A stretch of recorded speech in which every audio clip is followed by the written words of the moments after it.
We don't need animal products to live a healthy life and be thriving. Welcome to the How I Healed It podcast. Here at How I Healed It, we get to hear stories from those who have healed their bodies from the unhealable through alternative methods and the experts who are passionate about whole body health and healing. As I have been on my own healing journey, I have found that the number one thing that has kept me going is learning from others who have gone before me. I believe we can gain nuggets of wisdom from each healing story that we hear. Thanks in advance for subscribing to our podcast so we can continue to bring these amazing stories. I'm your host, Plantfully Megan. Let's dive in.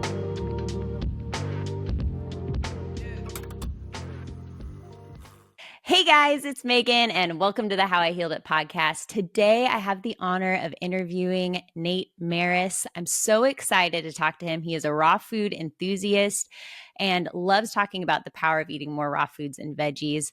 Him and his wife have some amazing books, planning apps, courses on sprouts, krauts, and microgreens and other meal plans.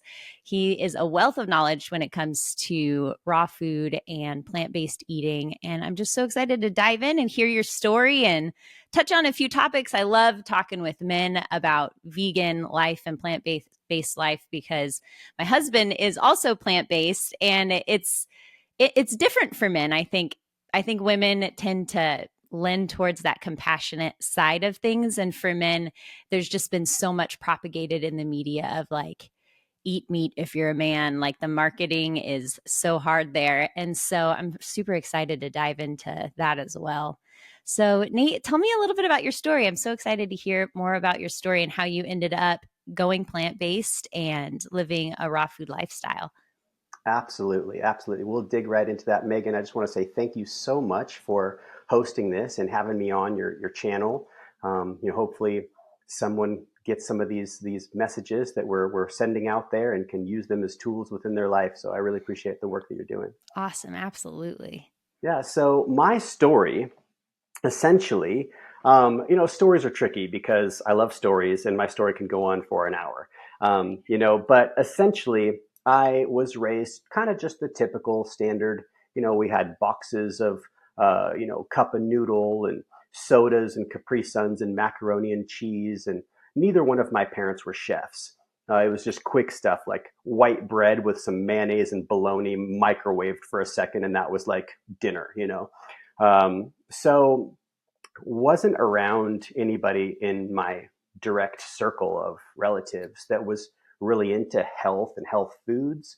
And then, of course, you see things on TV and they make out people to be like healthy or into health, kind of like the granola people, like the weird hippies and just, so you think growing up, well, I don't want to be like that, like those people are weird.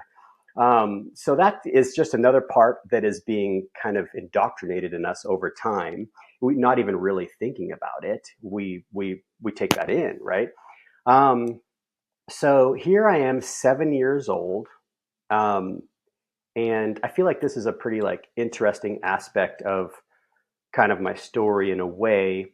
I was fishing. We lived in the Mojave Desert and we would go to Oregon every year to visit my grandparents. And we were fishing on the dock of my great uncles. And I caught a fish. My grandpa's there, my dad, my uncle. And they're teaching me how to reel the fish in, and I'm so excited because it's such an adrenaline pump to have a fish on the line, And so I get this fish in, and my grandpa takes the hook out with a pair of pliers, and it starts to bleed, and then he puts it in the bucket of water, and I just put my pole down, and my heart sunk, like seeing the fish bleed. Like oh my God, I hurt this fish. Here I was thinking this is an amazing thing, like I caught a fish, like it's a game or something, and I see this fish bleed. And I just couldn't fish anymore. My uncle, my grandpa, they're laughing, they're having their beers or whatever, fishing more. And I just wanted to pet the fish, just like, are you okay? I'm 7, right? And so then it was like, well, the day's over. I'm the hero because I'm the only one that caught anything. So I'm feeling like, kind of cool, but at the same time not, because I hurt this fish. This fish is like in pain. There's blood in the water in the bucket. It's a white bucket, so I could really see the blood. And my grandpa's like, well, let's go clean him. And I'm like, clean him? Like, what are we going to give him a bath or something? Like he's in the water, So we take him up to the house, and he grabs the fish, sticks a knife in the anus of the fish, and like guts it right up to its throat. pulls out the organs like nothing. And I lost it. Like I literally lost it. I screamed, ran to the bathroom, like punching myself in the head, just so frustrated that I am the one that killed this fish. And I would have been vegan right then if I had more positive influence around me to direct me in that way, because my heart was saying, oh my gosh, this is not cool. And of course, there's the whole ancestral thing, like you're trying to survive and you got to know how to do these sorts of things. And that's pretty much what the rest of the evening consisted of, was taking me out to the garage in the wood shop, and my dad and grandpa, my uncle, basically telling me like, this is what men do. You got to survive. You got to be able to provide for your family, and you did a good thing. This isn't a bad thing. And you're going to be able to feed yourself. And this is a skill to have. So really, they spent hours like reframing my mind. And I had to push those feelings down and kind of like flip the switch, like turn it off. This isn't something that I am allowed to feel, because this isn't necessary. I don't want to be a wimp, and this is what you do. So anyways, go through life eating all the funk, fast food, all the stuff, right? And I eventually get into fishing again. I could never eat fish really, but I really loved salmon, and salmon fishing, and it's a skill set that I have. I know I could go right to a river, read the river, and know where to drop my line in to catch a fish. I know where they rest, these sorts of things. So it is a skill set, and I can respect people that want that skill set, because for sure, Yeah. survival, right? Yes. Like we need to have nutrients somehow. For sure. Is it going to be me that dies, or my family, or my tribe, or is it going to be the fish? I'm going to choose the fish, right? Right. So anyways, hunting, I started to raise rabbits even. That, I feel like karmically, I'm probably going to have to relive these deaths, but it's just interesting, the switch that was flipped. Like you turn it off, like you're slaughtering something, you're gutting it, you're skinning it. That's what men do. This is what you do. You are able to. There's not a lot of people who have these skills, so I felt that I was pretty well versed in a lot of ways. There's stuff that happens within my family. Never met my biological father, but I heard, oh, your father passed away. Your biological father passed away. Never met him, never talked to him. And I'm like, weird, CHF, congestive heart failure. How do they know? I don't know. I don't talk to his parents. Like, is this just a story? So that's kind of a seed planted. Heart failure. Okay. And then my grandpa has cancer, passed away from cancer. My grandma has cancer, passed away from cancer. Like my uncle has colorectal cancer, passed away colorectal cancer. All these things start to kind of add up, like, oh my gosh, like genetically. And then I started to make this joke, like, well, if we swallow our own saliva, like, nope, right there, you know what I mean? We're probably going to get cancer. Like everybody's getting cancer. How are you going to like avoid this? It's just a part of life. Keep going, eating the tri-tip and have the fries and the chicken strips or whatever, So easy because it's everywhere. All this food is everywhere. It's super cheap. It's very accepted. And that's just kind of what you do. Like, let's get some beers and have a barbecue. We relate as men and as people around the barbecue and having beers. Really like common, like games, you go to sports games and people are cooking up brats, in the parking lot, or hot dogs or whatever. And it's just this, I love the camaraderie and the fellowship, so to speak, of the gathering. But then when you actually start to like look at like, what are we actually feeding ourselves? It's like we have to have something that is the aha moment, something traumatic that has to happen to an individual for them to be like, maybe there's something a little different that I should do. And for me, it was getting a job at the hospital. When I got my CNA, I worked in an old age home, like a skilled nursing facility, they call it, or SNF for short. And I worked with patients that were in their 60s, incontinent, like they can't hold their bladder, and having to change them through the night, not even being able to do simple, daily acts of living, brush their teeth, or, get dressed in their 60s. Some people were even in their 50s. And of course, there are That's people. so young. Oh my gosh. So there's a seed that's planted. Then I really start to research into getting a different job, and I got a job at the hospital working in the coronary care unit. Now, so this unit is where there's patients that have heart surgery. They come directly from the operating room to the coronary care unit, or an intensive care unit, or critical care unit. But our unit focused on people with stents and heart surgeries. And so I got to see like firsthand operations, like in front of me, because I'm like, hey, I want to watch a surgery. And I got to see all the fat around the heart, and I got to see what goes on to have a double bypass, triple bypass, or a valve put in.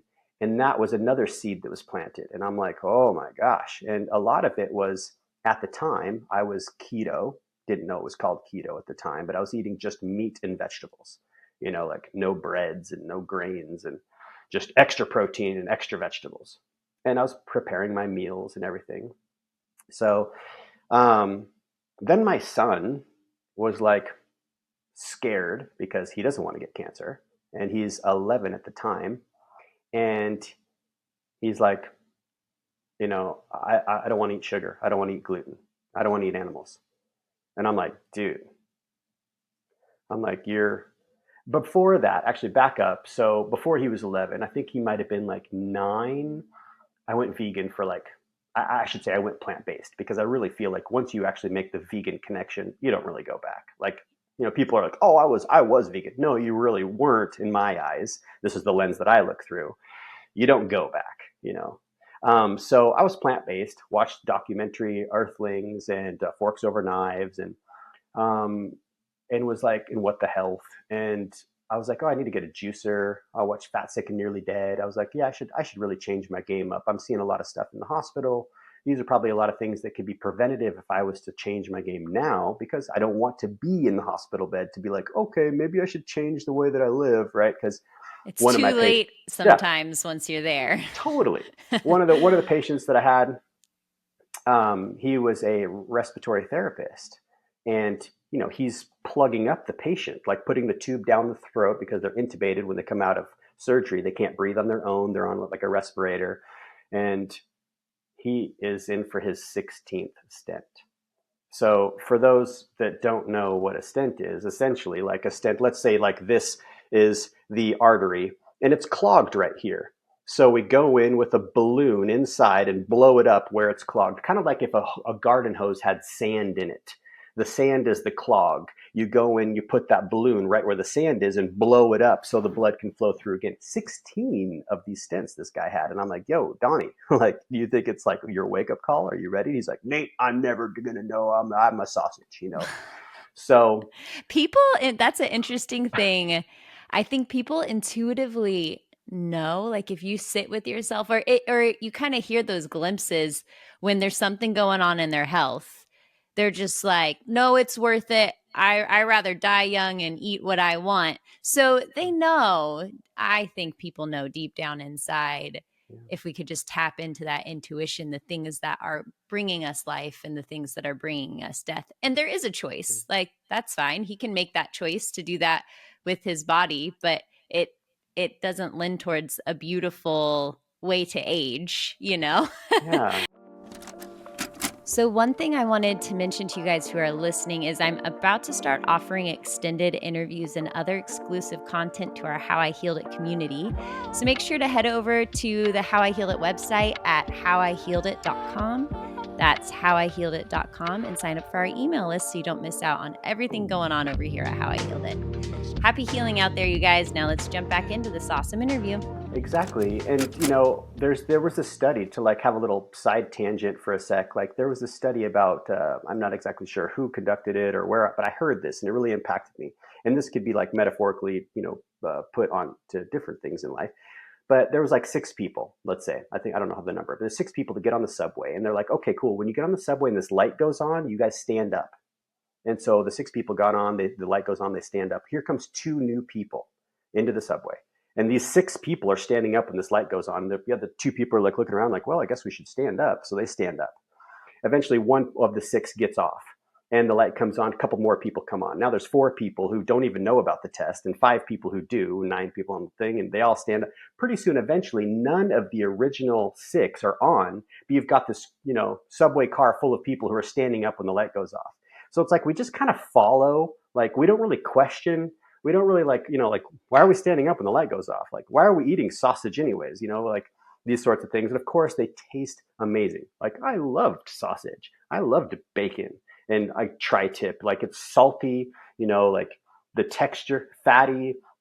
And it is written within our genetics to want these kinds of things to, help the calorie count stay up. And so we can continue with our survival. But now we're at the stage where we can really thrive because we can be growing food in our houses and we can get cucumbers and melons and, all kinds of stuff, grains, quinoa year round. We're in a different time. And so, it's that essentially though, like that for me was a really big one because I'm like, Donnie, like, dude, 16 stents, my man, like, come on. And at that point, I was kind of like researching, like I said, researching into different ways of eating. And it's a controversial subject, like diet. It's like easier to change your religion than it is to change your diet. That is real. That is so real. Like, man. So I started to really dig into this information. I got a juicer, went vegan or plant-based, I should say, for a month. And, my ex-wife at the time was like crying, and there's people that are like really frustrated because I'm not standing up when the light goes on, so to speak. I'm doing something different. I'm like, dude, you guys don't even, why are you standing up? So I just put the blinders back on. It's just easier. It's just so much easier. Like, okay, yeah, I saw earthlings that totally like hurt me. And, I understand forks over knives, but it's just so much easier to just continue doing what everybody else does. And so fast forward, a month goes by, I put the blinders back on. Then my son, there we go, we're back to this, when he's like 11, a couple of years go by and he's like, I don't want it. No. And he's 11. We live in a very small town, super, super white, super redneck. And, I love white and redneck people. It's not like I'm, trying to be racist or anything, but, he's at his baseball games and he's like reading the packages. He's like, no, it's got sugar. No, I'll take the oranges. Bring them over here. Yeah, you can keep the muscle milk. Or bananas, yeah, I'll take them. And I'm like, dang. And at the time, I'm keto. And I'm like, yo, this, like, I'm so proud of him. He's like the only boy in the super small school who's like doing something like he's got a high IQ. And this little side thing, like they say people who are vegan have a higher IQ, and I love that saying because you're obviously able to critically think and really kind of look at the data. Of course, there's the anecdotes and all this sort of thing, which is I'm sharing my anecdote, so to speak. But so the last for me to go vegan was the closing ceremonies for the baseball game. And, there's all the pizza, and I would allow myself one cheat meal a week. I was on like the bodybuilding, I'm like taking all the supplements and the pre-workout and the creatine and all this stuff. I'm like having the pizza, I'm having the ice cream. I've got pepperoni grease coming down like my, side because I'm just, pepperoni dipped in ranch. That's how we would do it. I don't know if you guys do it the same way or did. I lived in the South. That's how I did my pizza. Yeah, it's like so delicious. Like I'm Yeah. hungry right now. I'm thinking like, oh my gosh, that's so delicious. Like it's not that I don't like the taste. It's amazing what's happening right here in the mouth. When you swallow and a little later, you don't feel as good. But anyways, there's cake and ice cream and soda and all the stuff at the party. Jacob, my son, who's going to be 21 coming up this March. So this is 10 years ago. He pulls out of his bag his own quinoa bowl with like black beans, cilantro, some little tomatoes. He made it by himself. I didn't even know he made it. Oh my gosh, like, I'm so impressed by this kid. Yeah, like he's watching me food prep, and his mom is like a great cook, the standard style, but she whoops stuff up. She just flows in the kitchen. So I'm like, dude, you are like not eating pizza. You're eating your quinoa bowl. You're that weird kid in the movies, and I want to be like you. So I was like, yo, I'm following you because like I want to make sure you're eating properly. And I already had the information from years prior. Like I knew that it was definitely, and now my son is like making a move. I'm like, no, I got to be behind him 100%. So that was my turning point to become actually vegan because then I really made the connection. I was like, I don't want leather. I'm not going to buy leather stuff. I'm not going to buy silk. I'm not going to eat honey. Just anything that was exploiting any other life form. Like, why? We are brilliant as a species. We will figure out how to make synthetic leather and make it even better than actual, cowhide or horsehide. Plus, when you see those industries, what's actually going down, you don't realize what you're voting for by purchasing. Like, it's not that I don't want a leather pair of shoes. Like, I love leather. Leather is amazing. But, like, I have to make the choice. Am I going to vote for that with my dollar? Or am I going to look for an alternative? Because there's a lot of shoes that I really want that have leather, and I have to be like, where's my morals? How am I going to outwardly express like what my internal morals are actually saying? Like, no, I can't do that. But I have a pair of leather boots before I went vegan. I still have them. I take care of them. They'll last me the rest of my life. But so, anyways, that was for my point for going vegan. So, still working at the hospital. I'm like plant-based now, vegan. I'm not trying to like bash my coworkers, but I'm really seeing everything in my world at the hospital through a completely different lens. And then I started to tap into raw food. I was like, how can I optimize even OBO, right? Or ABO, always be optimizing. How can I optimize even more? And because I'm starting to feel like friends of mine are like, yo, Nate, like, dude, you're eating like, you know, whatever, like the Gardein, and I'm having like I buy a big old tub of Earth Balance, margarine.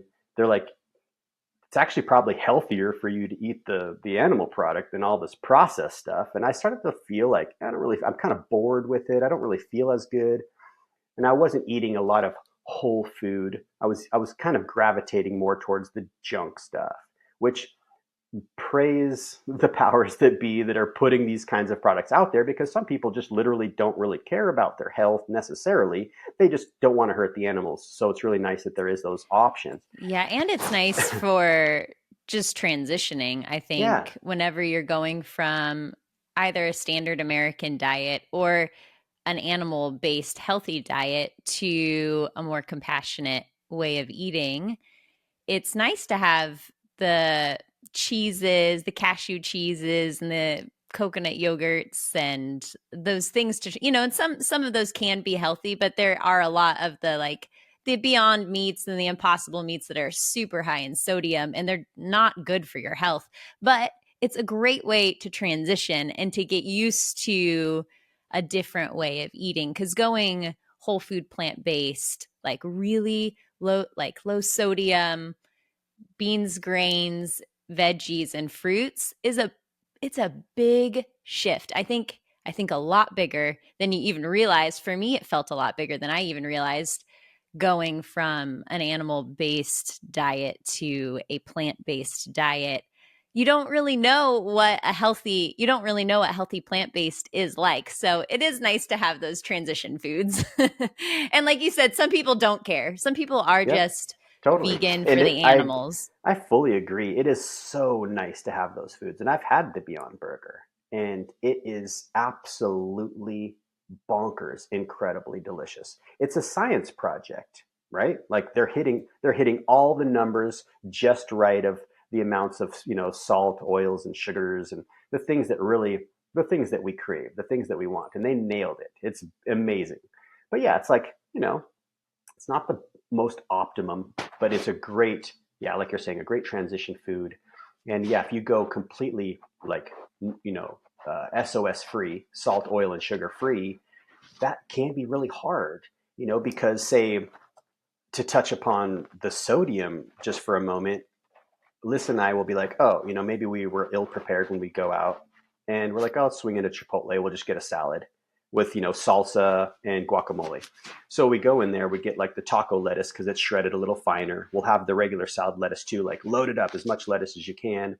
We get like 2 scoops of pico de gallo, 2 scoops of the corn salsa, which isn't like technically raw, but still, trying to get some calories, and a scoop of guacamole. And then we chronometered it one time and we're like, oh my gosh, this is like 2,500 milligrams of sodium. Wow. And really, like, the lens that both my wife and I look through, Yep. like the ceiling should be like 1,500, right? Like we're going to get 500 from raw fruits and vegetables alone. And then, that gives us another 500 to like maybe 1,000 that we could get from like miso or like sauerkraut or something like that. But this salad, this fresh salad at Chipotle, we you think would be like the most healthiest thing that you could possibly get on there. 2,500 milligrams of sodium. Now, it could have been less if we got 1 scoop of salsa and 1 scoop of corn, but it made me think, like, how can we win? Like, we cannot, it's set up in a way that they want to keep you coming back. And of course, the sodium, the salt in there, you're like, oh, it was really good. Let's go have some more. You're a little thirsty. But, Liz and I not eating as much salt, we're like, geez, this is so salty. What did you say the chronometer said how much sodium was in the Chipotle? Just that part of the Chipotle. That's not even like Yeah, that's not even the beans, No. which of course has salt. Yeah. And that's not even including any of the meats or like the sofritas, which is like the tofu, the vegan, that of course is going to be loaded with salt. I bet you could easily get 4,000 or more milligrams of salt in one meal. So that's crazy because just the American guidelines, it's 2,300 mg. Yeah. MG. Is what is the recommended amount of salt intake. And when you look at that, it's only one to 3 teaspoons, not even tablespoons of salt. And it's the RDA. It's the RDA, the recommended daily allowance, right? So it's like not necessarily the recommended amount, right? They're not recommending, but that's like the allowance, like, 2,300, try to keep it that or below, when really, like, we should strive to keep it like under 1,800 if we can. But the average individual, if you're just going along your day and maybe you eat, Chick-fil-A or Chipotle yesterday, and, you might have your meal at night, but you're loading it up with some oils and salts like butter and whatever. And then, breakfast, you have your oatmeal, a little dash of salt on your oatmeal. Like, the average individual is getting, they say, like 4,500 milligrams of sodium. And that's probably not like, there's probably people who are getting like close to 8,000. Yeah, I'm sure. If one Chipotle bowl, the most healthy raw vegan version of it that you can do is 2,500, that's a lot. We're like, okay, like, the absolute last resort, we'll go to Chipotle. Yeah, and you could get a salad at Subway. Of course, the best thing to do is to plan. Like, you plan for your day. Like, shoot, we're going to be out for 5 hours. What are we going to have for a snack? And what are we going to have for lunch? Sometimes we'll do up a salad on the tailgate in the parking lot of the grocery store, because just for fun, to shoot content. Like, hey, check it out. You don't even have to, screw the fast food places. We'll make it on our tailgate, Throw some mango and avocado on there, maybe a little hot sauce or tahini. I love those videos you guys do. Yeah, we got to do more. We got to do more of those. So, and of course, the wraps have really saved our lives, because they're amazing. That's what we're going to have for lunch today. Yeah. But, to kind of like back up a little bit, back into the hospital, researching raw foods, I'm like, this just makes sense. Like, it makes sense. It's living food. It's easier for the body to assimilate, to process and eliminate. And why wouldn't I feel better if I'm, eating this way?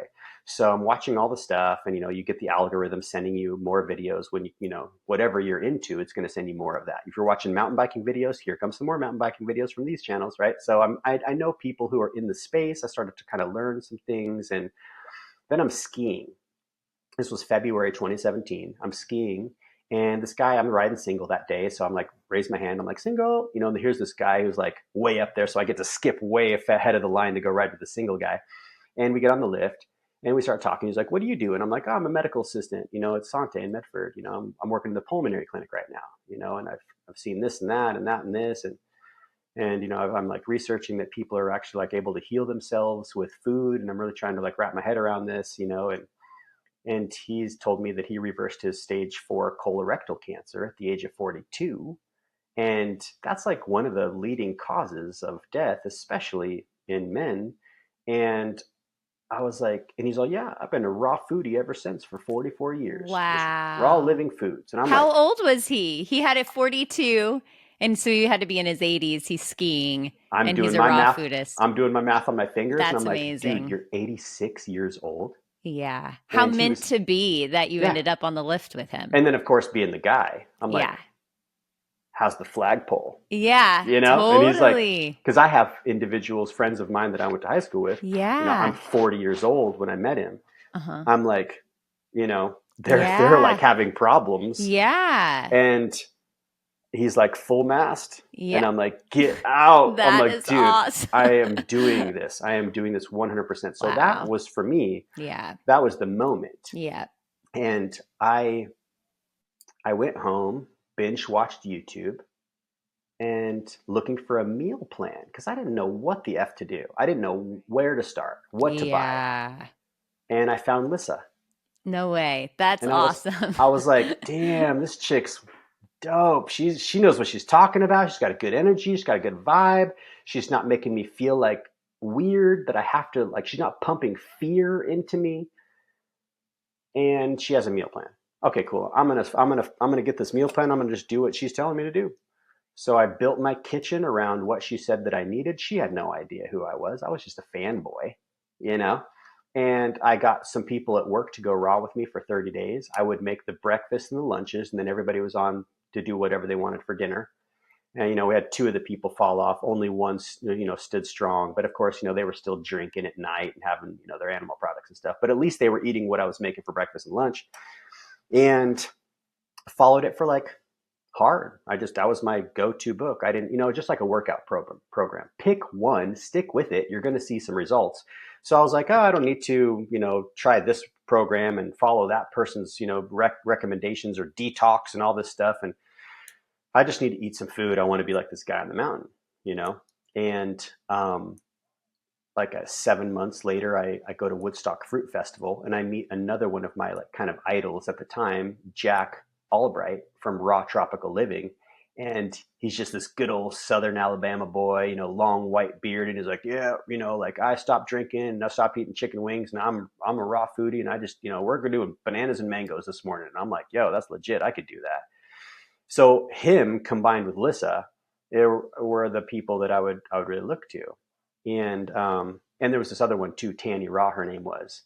Tanny Raw's recipes were pretty good, but I really liked the taste of Lissa's recipes. They were amazing. Like I was like, I could eat this every day. And of course, she's like a pro photographer, so the pictures looked like you just want to lick the page. And so I go to Woodstock, meet Jack. At this time I had dropped, 63 pounds. Wow. And I'm feeling amazing. I have So how friends. long had you been 7 months. It 7 months? yeah, it was Raw like, food yeah, raw specifically? foods. Okay, and you Totally lost like, 63 pounds. yeah, very dedicated raw food. Like following it to the T. No cheating in a way. Like I didn't have peanut butter in my banana ice cream, which I really struggle with not putting peanut butter in my banana ice cream or almond butter. So I really was just adamant about following the plan. And it was delicious. I didn't feel like I was lacking anything. I knew that I was getting all my calories. I knew I was hitting the numbers that I need. I started to research about protein, like, okay, cool, legit, I'm getting enough protein. Um, start to research like, the essential amino acids that we need, the proteins that we actually need. Well, all plants contain all 9 essential amino acids. So I'm like, I'm not worried about protein. I'm like, oh, okay, I just have to keep going like this. So I meet Jack, tell him my story, show him my before and afters. And he's like, oh, I'm messaging her right now. She needs to interview you for her YouTube. Like, you have a great story. This would be a great testimonial for her book. And so we connected later. I called her or messaged her when I got back, like on the fruit festival high. Like, I love you so much. You saved my life. Like, you have like I'm reborn because of you and the work that you do. Thank you so much for what you do. And so we put it together an interview. And at the time, I was that year I had split with my ex. We were together 25 years, and that's a story for another time. But we lived a lifetime together. We had an amazing life. But it was just, after going raw and certain things happening, I was just like, I don't really feel the vibe with you. Like, would we even talk if we were at a party, kind of thing, right? And so Lissa and I did the interview and just connected. We talked till like 3 a.m. afterwards. She had a long, she was out of a 13-year relationship, and we just connected. And then the next day she messaged me and she was like, that was such a great interview. It was such a joy to talk to you. And I'm like, oh my gosh, Raw Food Romance is messaging me. Like, Totally. how is this even real? Cause I'm like, I'm like one of her followers. I'm one of her fans. And then she's like, yo, I'm doing this new book, Plant-Based Dips and Dressings. What do you think about the covers? What's your favorite out of these three? And I'm like running around the hospital, and I'm like, Raw Food Romance is asking me like what cover she wants. I'm like, oh my gosh, I can't believe this is even happening. So we just, I was very responsive. I loved her energy, and she was very responsive, and we just became like best friends. And we would talk every day, and we would talk, talk shite about the world and people, and we just really hit it off. And then we met in person, and it was just like, like we know what we want. You know what I mean? Like, you want to play this game? Should we unite forces? Like, if we do, we have to get married because you live in Canada and my kids are like still in high school, and I'm not going to bounce. I don't want to live in Canada. So we just decided to like really unite, even though I was like, I'd been with my ex since I was 15. So I was like, I don't know if I'm like, I was really like, in a way, like, oh my gosh, like, do I really want to be in this relationship? But, like, essentially, she was practicing somewhat the same religion that I was. She taught me, right, how to do these kinds of things. And of course, I'm trying to impress her. The first time we met, I, shipped my Vitamix and the books and seasonings, and I set up a full epic raw food kitchen in the bathroom of our hotel. And she's like, whoa, this guy's like, she's like, legit. I'm in love. Yeah. Yep. So, and of course, I'm doing everything that I can to woo her, So essentially that's kind of my story of like how I became raw, and then of course, like continuing education, and it just makes sense, and of course, Liz and I's perspective and our whole mission is to just help people get inspired of the beauty of eating more fresh food, and just to incorporate more fresh food. You don't have to be a raw vegan. You don't have to be a vegan to enjoy more whole, raw, fresh food. Vegan itself is a completely different thing. Veganism is not a diet at all. It's a whole different thing. You don't have to be vegan to eat raw food. But it's interesting how our minds are, because, like, you could be having a friend eating an apple and they're like, this is the most amazing apple I've ever had. And you could be like, that's raw vegan. And they'd be like, they'd put it down. Like, I thought it tasted weird, Totally. just because of the negative connotations of the word, right? Yeah, So, totally. but yeah, that's essentially so good. my story. There's so many things I want to circle back to. First question is, so how long has it been since you went officially raw vegan? And how have you felt going raw vegan? What was the transition like for you? Getting enough calories and all of that. Great questions. Yeah. So the first one is, I went raw vegan after meeting that guy, John, on the ski lift. That was February 17th, 2017. And it was easy to remember because it was like the 17th and it was 2017. So that's when I completely was like, no, this is where I'm going. I'm still working at the hospital. People can't breathe. I'm working in the pulmonary clinic. People cannot breathe on their own at night. But yet, here, like, take some more medications. Don't worry about changing your diet. It's all good. We'll just come back in 2 weeks and we'll adjust the medications. Here's how you work your CPAP machine. I'm just seeing this revolving door of the medical industry, and the Food and Drug Administration administering certain things within the food, and then the pharmaceutical industry. And I'm just seeing like conspiratorial style, like, oh, we're like probably not really, they don't want us to be healthy, like, so. But yeah, then the transition for me, because of the fact that I had such a like strong why, was really easy, because I was like, I do not want to be in the bed like this guy. I do not want to have my chest cracked open, a vein taken from my leg to be sewn in the clogged plumbing, so I can continue on being like with my boys eating bratwursts, and not being able to have a full mast flagpole. Like, I don't want this. And so it was really like simple for me, because, and of course it did take years, because like I said, I was like plant-based for that month, and I started to open I took off the blinders and was like, whoa, this is actually too hard. No, I don't want to, no. I don't want to go there. Don't show me. I don't want to see, but then meeting that guy. So essentially, like, in a way, it could be kind of egotistical. Like I'm going for preventative measures of my own body. It wasn't like I was like, I'm vegan for the animals. And I really respect people who go there. But for me, it was health. I was like, I do not want to be sick. And if I continue doing what I'm doing, there's no reason why I wouldn't be like these other people who are having these diseases and having these procedures because I'm doing the exact same thing that they have.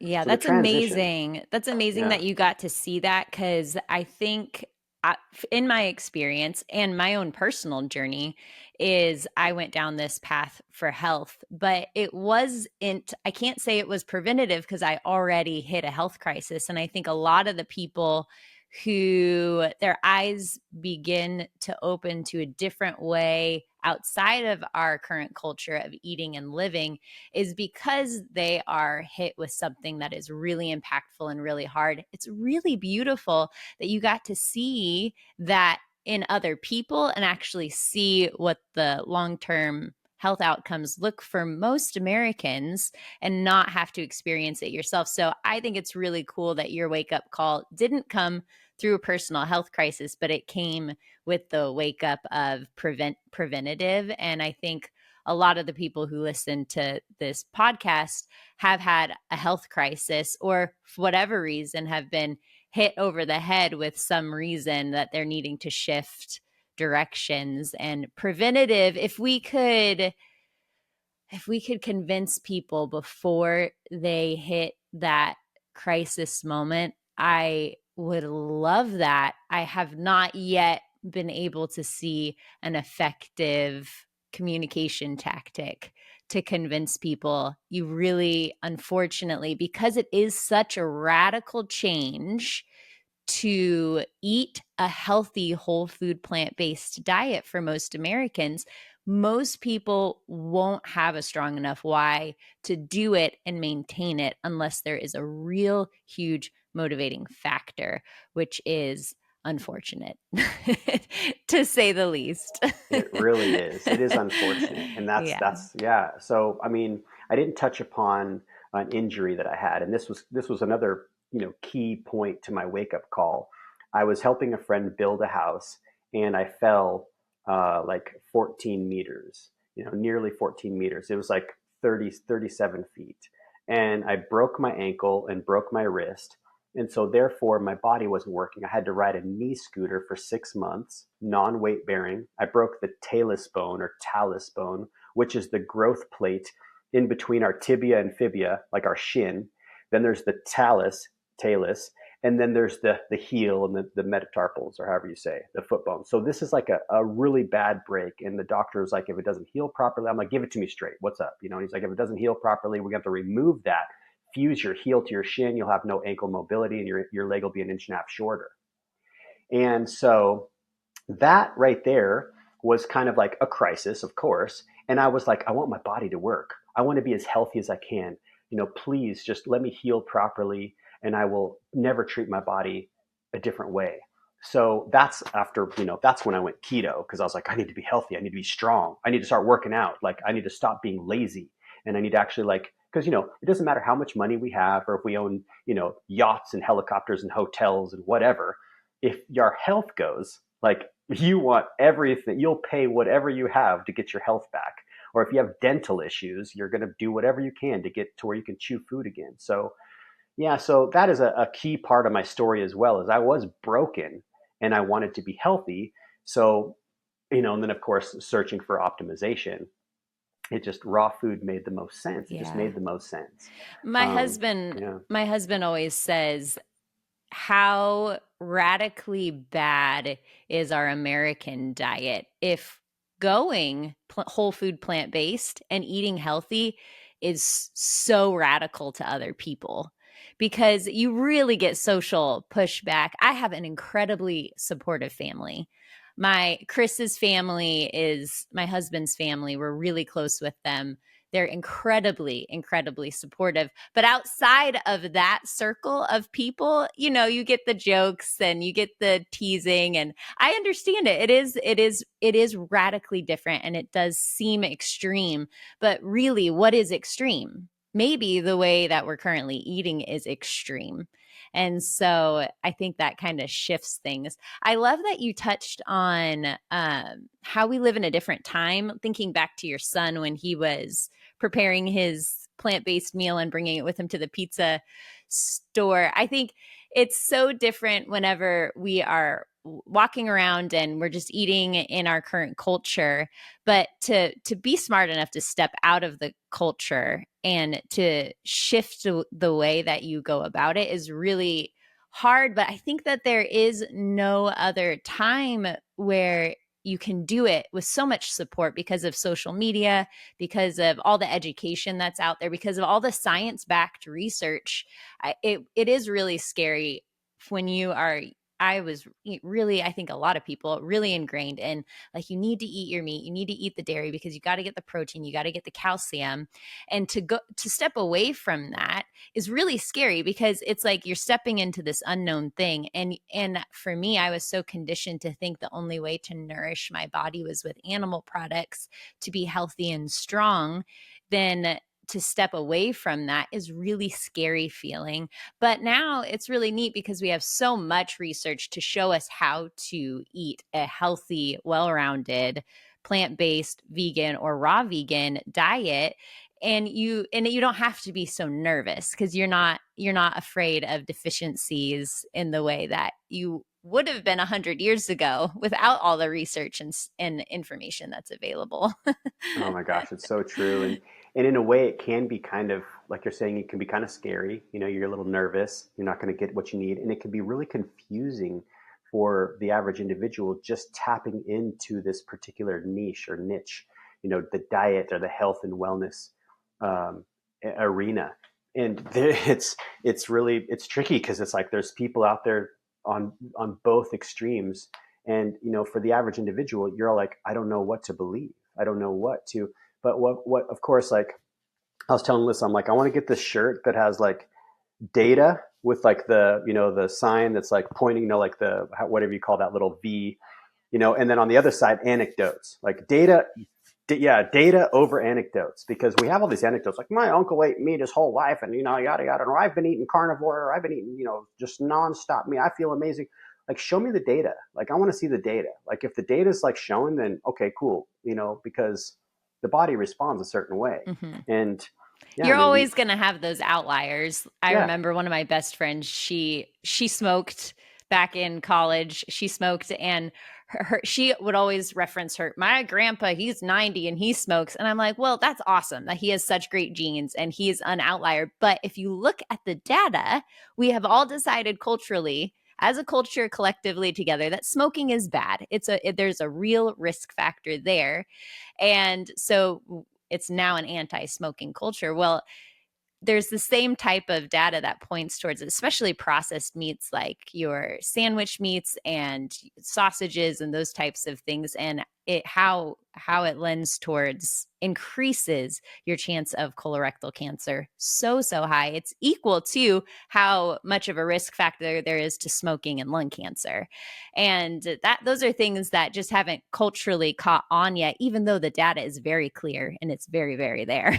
absolutely, it is. It's right there. Yeah. But how we are as humans, we don't like change. It's hard to look at. I mean, look how long was it that we were allowed to smoke in airplanes and stuff, right? Of course, it has shifted. And listen, I saw this thing the other day. It was like AI predicts that the world will be, 98%, 99% vegan by the year 2075. And we're like, well, that's kind of a positive, probably because of how many people are searching things vegan. I mean, it's blown up. And like you're saying with social media, it's beautiful because all kinds of people can share certain stories. And like this podcast is another link in the chain of people being able to be like, yeah, that's adding to the point system, so to speak, that's going to help Totally. them to shift. And Yeah. yeah, Demystify it a little bit. yeah, totally.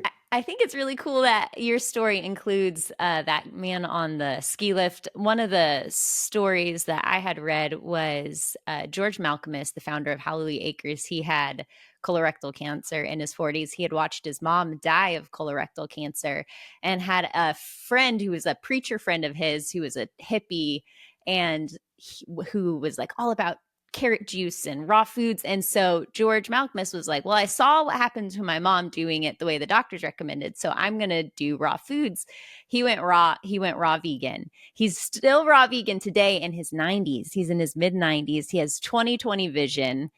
And so those are the things where it's like, oh man, just his vibrance, the just the ability that you could even heal your body. That was a huge spark to me, because I have a quote unquote incurable disease.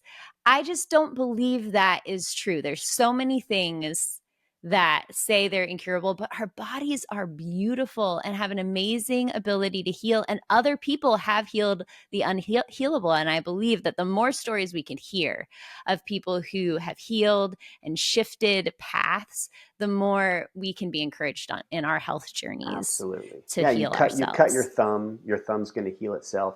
Now, although I really wish that our design was a little different and we could regrow teeth. Like we kind of got, we there are some things. It's a real drag that we can't, heal. Yeah. Say a broken tooth or Right. an infected tooth, these sorts of things. But yes, definitely our body are amazing. And when doctors say, oh, that's incurable, a lot of times we take their word, because like you've probably heard some analogies, and maybe some other people listening in, that, oh, the doctor says you're going to die. Some people have actually died when they said the doctor was, oh, you're only going to live for 3 months. They live 3 months. Yeah. But, the other people are like, no, he's a bunch of, he's silly. Like, I'm totally not living that. But there are some people who just don't really have that great a quality of life. They have nothing really going for them. Yeah. They're not letting their light shine or finding their purpose and adding value to the world and adding service to other people. And they don't really want to live very long. Yeah. There's people who just don't really want to live very long. It's true. And for me personally, like I want to take my grandkids on the mountain and take them hiking. Like that's like something that's a huge dream and a goal of mine. And that's why I continue to live this way as a crazy person who's a raw food enthusiast. Yeah, it's really good. I love that you touched on that. Radical Remission, I don't know if you've read that book, but she talks about the people who have radically and miraculously healed even spontaneous remissions of cancers, the common factors. And one of the huge ones is a will to live, and to have that vision, to have something to live for, to have purpose. Those are huge parts of it. I think only 1 or 2 of them is dietary factors, and a lot of them are mental and emotional. So it's a huge deal. There's so much more than just the diet. Diet is just something that we have that we can control, like when we go to bed or how much water we're drinking, or stress management. All of these things, definitely, it's not, because it's interesting how we are as creatures. We go so obsessive with one thing and just get so hardcore with diet, and you have to detox, you got to do this, and you got to but they're missing like other things. They're staying up until 2 a.m. watching reels and trying to figure out more data, need more data, and so there's a lot of balance in a way that we need, which is tricky. But sleep is so important, and we get and even breath work. Like if we don't breathe, we're gonna die, and we don't even really know how to breathe properly. And it's interesting, all these different facets to optimize the body and to just have that quality of life. We want to have good energy. All of us want to feel spry, a little spring in our step. And it sucks feeling sick and feeling puny, and so one thing that stands out to me about raw vegans who do raw vegan well, because there are raw vegans who don't do raw vegan well, is you guys have this glow about you. You and Lissa have that, like your skin is just glowing and you guys look so amazing. So my husband also is a avid skier. We love rock climbing, all the things. How have you felt your energy is with all of the active sports that you enjoy? Well, I'm in a body. My body, like my ankle still hurts sometimes. It gives me notifications. Yeah. I get tired sometimes. I don't feel like super spry, all the time. Right. So, it's not like, oh my gosh, when I'm raw vegan, like my energy level's like this and I only need to sleep 4 hours and all that stuff. Like now I'm bulletproof. Yeah. Like, I'm still a regular person. Like, listen, I've gotten sick, before in the past. And then, I'm like, I'm like feeling like headache and I'm like, I'm raw vegan, dang it. I shouldn't be getting sick, but I'm still in a body. In the body, like things happen. But yeah, I'm not as inflamed. I don't have allergies like I used to have. I don't get sick like I used to get sick every turn of the seasons. Definitely spring and fall. I would have like the common cold, fever, not maybe like vomiting, but maybe a little loose stool, that sorts of thing. And I just I feel I feel like I'm doing a lot better than I would be if I didn't change what I'm feeding myself. And yeah, I mean, like I'm skiing. I'm going this weekend to go ski with my boys. So I've got my son Jacob, who was vegan the entire rest of his life. He still is since that, all through high school. Like I'm talking like small hunting community town. And my other son also, he's 23, went vegan like a couple years later. Still, both of them are vegan. They have the lenses on, like they understand veganism isn't a diet, it's an ethical stance. And so I'm going snowboarding with them, and I love going snowboarding with them because I'm the only father, and their fathers I went to high school with. They're not there. They're not there because they just had a double knee replacement, or they're on medications. They can barely like tie their own shoe, and they're in their mid to late 40s. And I've got my kids, friends who I watched grow up right next to my kids, baseball, football, all the stuff. They're like, Nate, you have such amazing stamina. Like I'm with them. No, I'm not like hucking backflips off of freaking rocks and stuff, but I'm there, I'm shredding his, like with them all day long. Like we close it down. And I wouldn't be doing that if I was eating and drinking the way that I used to. I know I wouldn't, because I was definitely I was checking in like, man, I'm going to be like my father-in-law who is, I don't want to be like that, like the poor guy, but it's choices, right? So I feel amazing. It's it's amazing, but I'm still in a body, and I still get sick, and I still get tired. Yes. I love your response, because I think authenticity is a huge value of mine, where it's just like, okay, yeah, we're all human. Even Yeah, on I'm not fully healed of my incurable disease yet. I hope to one day. I will do all the things that I can to empower my body to do what it's designed to do.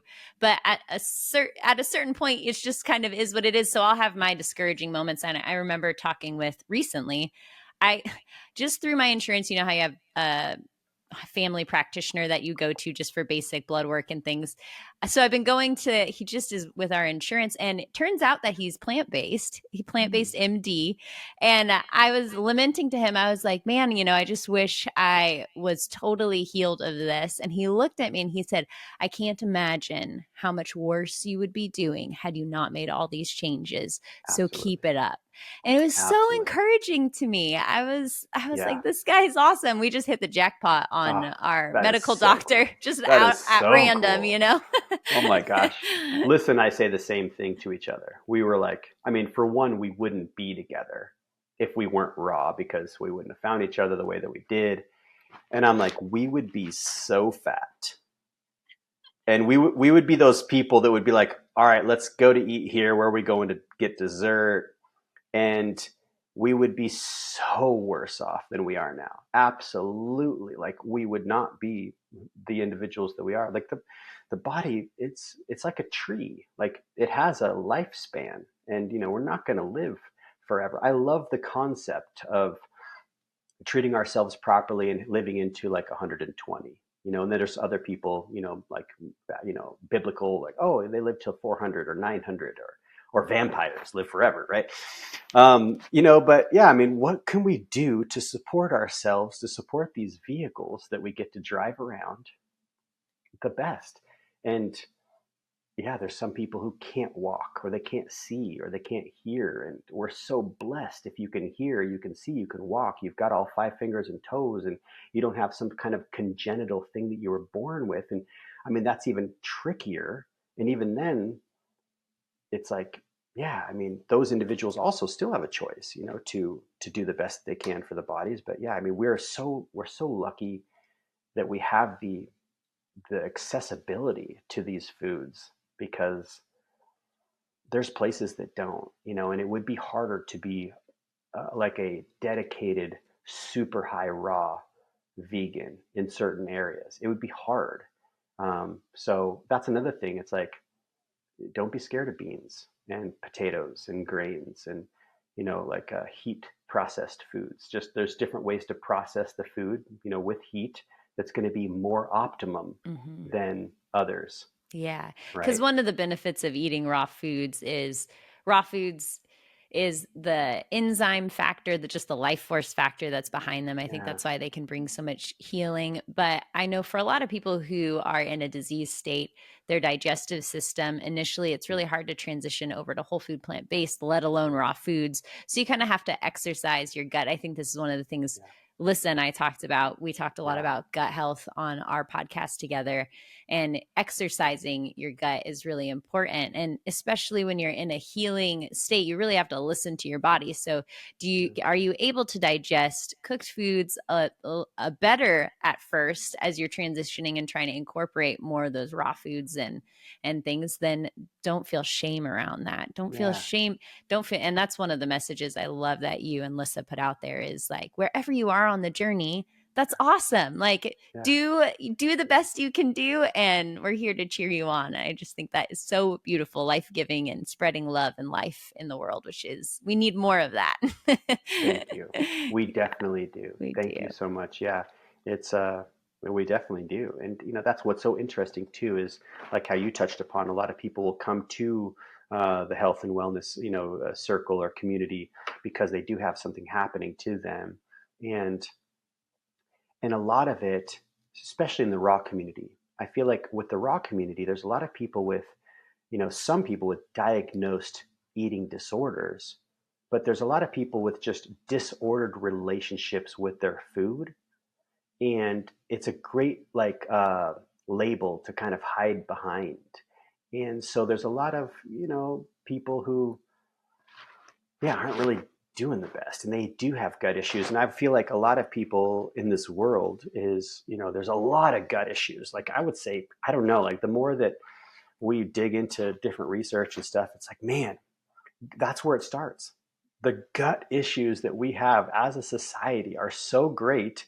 And from the lenses that we look through, it's like, because we're not eating enough, just like straight up raw fruits and vegetables. Like we need these little fibers. We need this prebiotic, Well, there's so to much science to back that up. I love Dr. Bulsiewicz's ah, book, Fiber amazing, Fueled. amazing It's book. cutting edge research on the importance of these different fibers that our Yeah, gut needs to feed the healthy microbes in our microbiome in order for our gut to heal.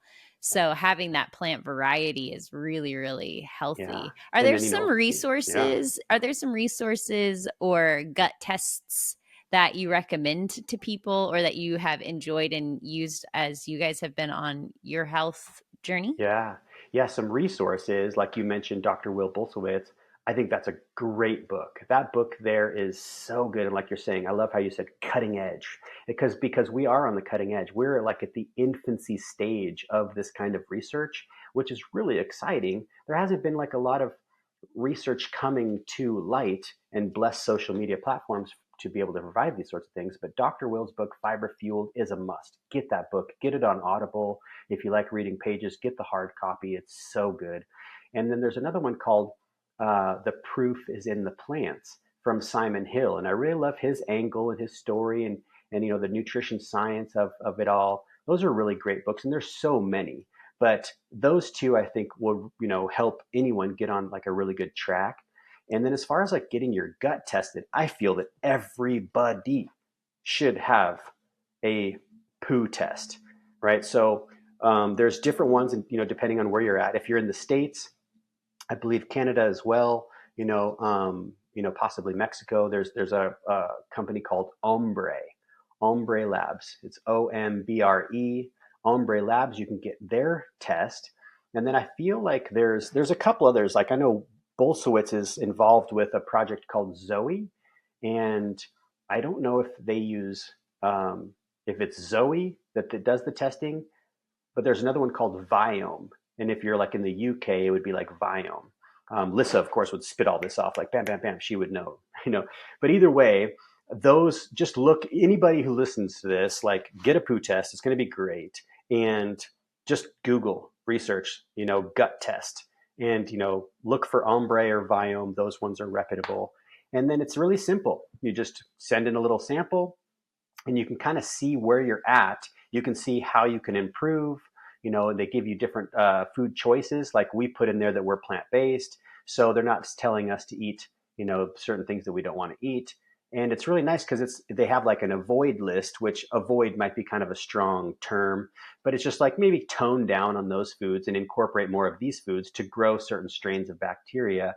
And it's when we get into that aspect of health, the bacteria, like I don't know if it's in Will Bolshewitz's book or where we read this, but like I think it might have been his. Like we are made up like of 95.5% bacteria.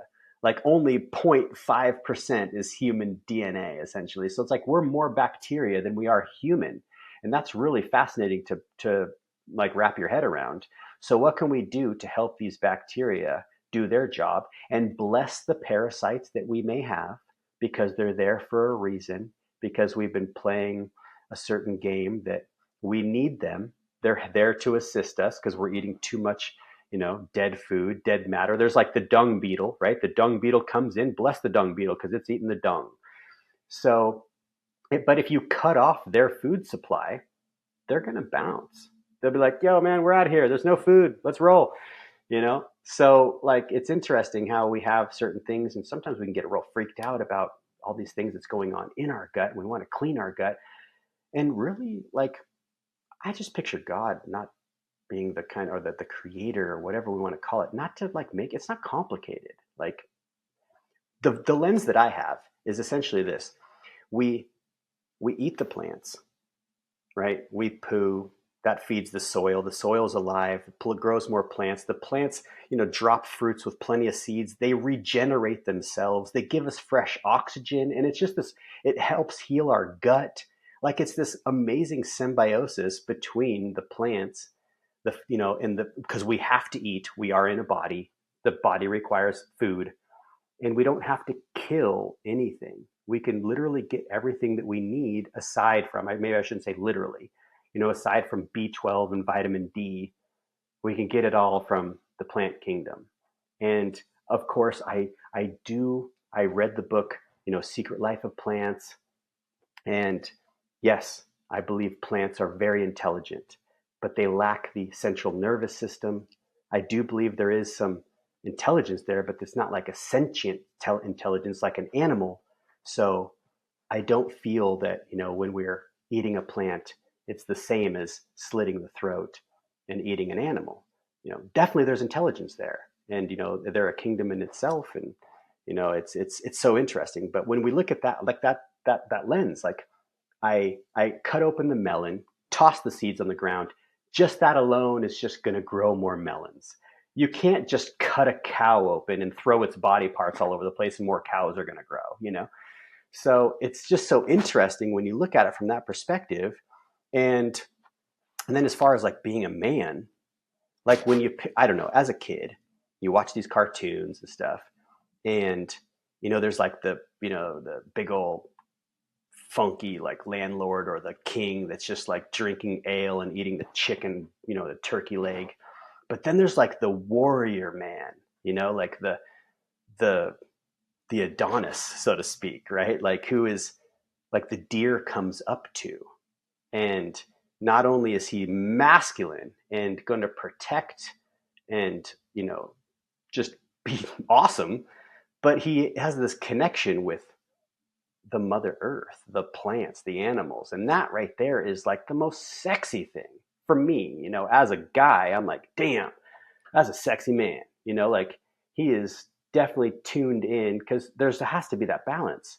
Like we have to have the balance of the compassion, and and it's not like, for lack of a better term, gay or whatever, to be like in tune with your feminine side. And it's, yeah, I feel like that's a really hard one for men too, is not wanting to, to not be a sissy. And if they eat fruits and vegetables and drink soy, they're going to turn into a big sissy. Right. Right. Yeah. Which that's not, the soy myth has been debunked Yeah. over and over by so many good so many good Yeah. meta-analysis and all kinds But it's of interesting, kind of like studies. with the cigarettes, Yeah. like all the studies can be there. The person has to like, but it's so exciting because we are going in that direction. And listen, I say, if it wasn't for the last minute, nothing would get done. And it's like we've almost had to like we as civilization, we have to bring ourselves to the brink of absolute destruction, which very possibly we have destroyed ourselves multiple times before in the past, who knows. But here we are, we're getting pretty close. Like we're really effing it up. Like we are not we're not being we're not the good steward that we have been endowed with.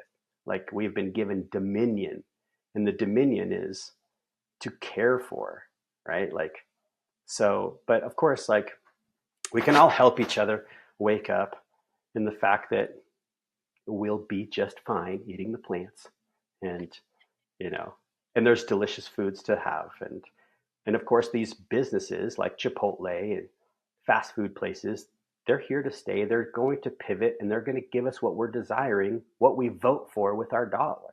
Like now you can go, and it's almost interesting when someone orders a coffee, say, and has cow milk instead of the 6 different plant Yeah, milks that they can choose from, right? totally. Yeah. Yeah, it's so abundant and so all over. Okay, one last question before we close. What is one controversial health anecdote that you believe that you would like to share with everybody? Gosh, yeah, and I should have put some thought into that one. Yeah. What is one controversial topic or subject that I believe about health? Mhm. Um, yeah, I believe that we don't need animal products to live a healthy life and be thriving. Yeah. That's pretty controversial. I would I say would that's one. agree. Yeah, I Yeah, agree. I totally yeah. agree. That's awesome. I love that. This is so good. And if people are listening who are just meeting you for the first time, where can they find you and what are some of the areas they can connect with you? Absolutely. So they can find me on Instagram, YouTube. I'm very inactive on Facebook. I check there. I try to check there. But Facebook, Snapchat, even Twitter, which I haven't posted there forever. YouTube, I don't know if I mentioned that. Raw Natty Nate, and that's RAWNATTY number 8. I used to be a glass blower, and I would sign Awesome. my pieces N number 8 because it was just easier. And when you Yeah. sound it out, like we Nate. learned in school, sound it out. Yes, it's Nate. So it's Raw Natty Nate on all those social media platforms. I'm always super pumped when Awesome. someone's like, "I heard you on Megan's podcast," and Awesome. it feels good to know that other people are actually like tuning in and Yeah. listening. Awesome. Yeah, go give him a follow. Him and his wife just have a boundless amount of resources. I love all the information you share on sprouting. That's a topic we didn't even get into today. And so if you're wanting to learn how to sprout and really increase that nutrient density into your diet, go give him a follow. And if you're curious, if you're plant curious, go grab one of their cookbooks. Their cookbooks are so amazing. Or not non-cookbooks. They're recipe Recipe books. books. Yep. Recipe books. That's so awesome. Yeah. Thanks so much, Nate, for being on. I really Absolutely, appreciate Megan. it. Thank you for having me on. That was great. Thank you so much, and love to all those who are tuning in. Yeah, absolutely. All right. We'll see you guys next time.